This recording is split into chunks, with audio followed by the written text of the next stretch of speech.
Hi, my name's Gary Han. I'm an independent advocate working with a community rehab team based in Poole in Dorset.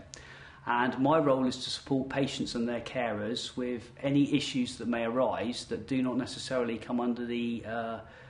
cover of the health or social services. The case I'm going to talk about is in regards to a patient who had been spent quite a long time in hospital and discharge was imminent, and it suddenly came to light when they were looking at her package of care that she would have to pay for the care that was going to be put in place. And at that point she mentioned that she had lots and lots of creditors that she'd been paying off, and she was concerned about how she was going to be able to afford to pay for her bills and the care. So at that point I became involved with her, and my role really was to advocate on her behalf with the creditors to say, look, she's got other priority debts now, she can't afford to pay what she's been managing up to now,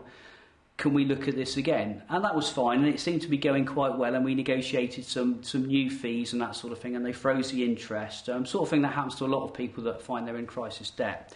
It was all going fine, and then suddenly she contacted me and said, I've been told I'm underpaying all of my bills.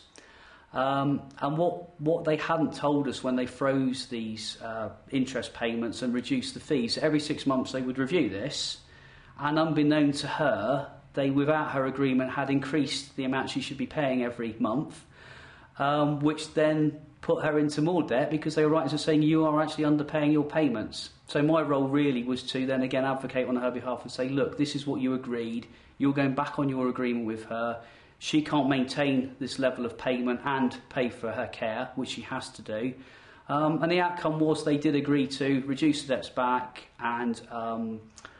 take off any fees they'd added, and it meant that she could carry on paying for her care and also maintain her